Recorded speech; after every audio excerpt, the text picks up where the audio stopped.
pessoal, tudo bem com vocês? Aqui é a Stephanie, professora de História. Eu acho que eu já nem preciso ficar me apresentando pra você que tá aí do outro lado da tela, porque você já tá bem acostumado comigo nessa altura do campeonato, né?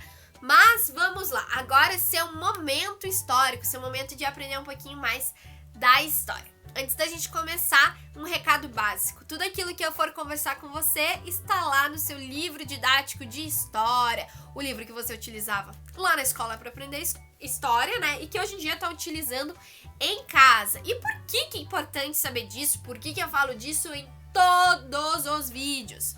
Porque ao final dos vídeos você tem uma tarefa, certo? E essa tarefa tá lá no livro.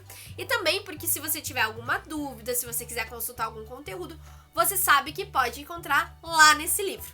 Beleza, pessoal? Recado dado, agora é nosso momento histórico. Vamos lá. Antes da gente começar, é importante a gente lembrar alguns pontos principais de conteúdos que a gente viu nos nossos outros vídeos. O que a gente está estudando, o que a gente está vendo? Você lembra? Se não lembra, dá um pause e pensa aí. Mas senão, já vou adiantar para você. Nós estamos estudando sobre os africanos e sobre sua influência aqui no Brasil.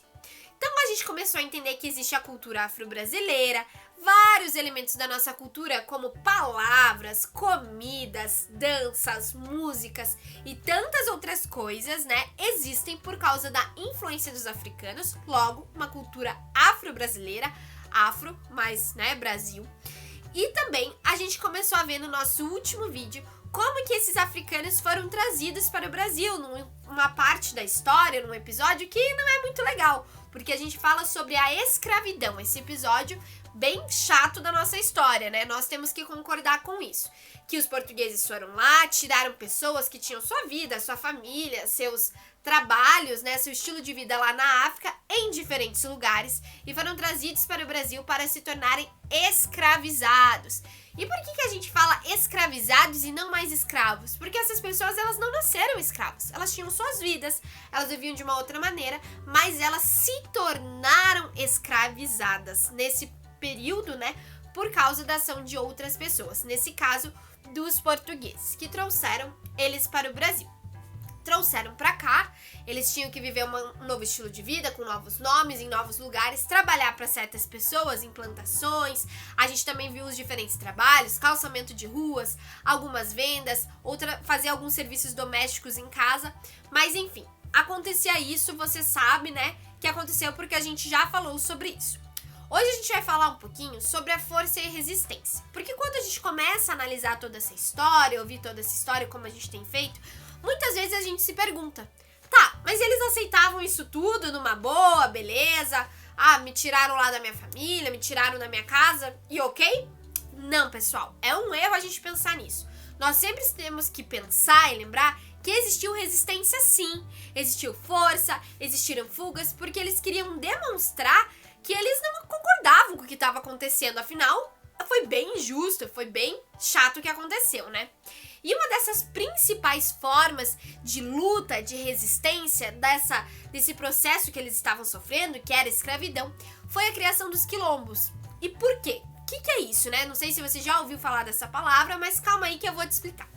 Os quilombos eram lugares onde os africanos escravizados iam após as fugas. Então eles se resistiam, acabavam fugindo, né, dos lugares onde eles estavam, trabalhando e tudo mais. E por que eles fugiam? Porque existiam senhores, donos desses escravizados que compravam essas pessoas. A gente até falou sobre isso, né? Que a gente viu até uma pintura do Debré, do mercado de escravos lá do Rio de Janeiro. Então, a gente percebe isso, que existiam senhores donos dessas pessoas, desses escravizados. Então, eles decidiam fugir, e para fugir, eles iam nesses quilombos para se esconder e viver a sua vida de acordo com a cultura africana. Mas daí a gente tem que pensar numa coisa. A cultura africana, ela é única, assim, em todo o continente? Não, porque afinal, primeiro é um continente com diferentes países, diferentes línguas, diferentes culturas. Então eram diferentes, né, povos que acabaram sendo trazidos para cá. Mas quando eles se reuniam nesses quilombos, eles poderiam viver a sua vida um pouquinho, né, da cultura daquilo que eles viviam lá na África e relembrar isso. E isso é uma forma de resistência. E esses quilombos, né, existiam nas mais diferentes regiões do nosso país, que naquela época não era país, mas para você entender. E um dos mais famosos que existiu foi o Quilombo dos Palmares, que ficava lá na Serra da Barriga, que é no atual estado de Alagoas. E, gente, você sabia que no nosso calendário existe um dia especial para a gente relembrar as conquistas desses africanos e também dos seus afrodescendentes? Esse dia é o dia 20 de novembro e é chamado do Dia da Consciência Negra. E por que ele é celebrado nesse dia? Lembra que eu falei lá do Quilombo dos Palmares pra você? Bom, esse dia é pra gente relembrar a morte de Zumbi dos Palmares, que foi um dos líderes desse quilombo.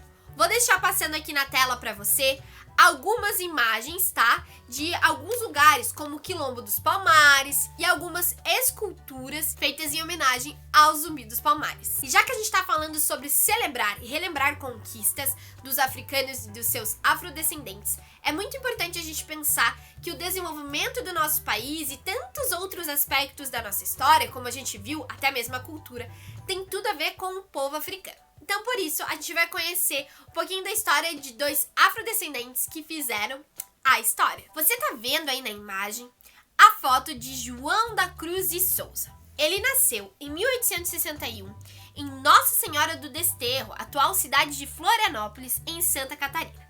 Ele gostava muito de ler e escrever. Estudou desde muito jovem e pouco depois já escrevia matérias para jornais. Contudo, Cruz de Souza gostava especialmente de escrever poemas, os quais fizeram tanto sucesso que ele se tornou um dos maiores poetas do Brasil. Essa daí que você está vendo na imagem é a Carolina Maria de Jesus. Ela nasceu em 1914 em Sacramento, Minas Gerais. Quando adulta, mudou-se para a cidade de São Paulo e passou a viver na favela do Canindé. Carolina sobrevivia recolhendo materiais recicláveis e, apesar da vida sofrida, escrevia suas experiências e seus pensamentos em cadernos que encontrava no lixo. Esses escritos resultaram no livro Quarto de Despejo, que foi publicado em mais de 40 países. Carolina Maria de Jesus é considerada uma das mais importantes escritoras do Brasil. Bom, gente, agora que a gente já estudou e aprendeu sobre a influência dos africanos do Brasil, entendemos como eles vieram para cá, falamos um pouco sobre a escravidão e sobre a força e a resistência, está na hora da sua tarefa, do seu desafio histórico da semana. E como eu já tinha te adiantado, né, esse desafio vai estar lá na página 24 do seu livro didático de história.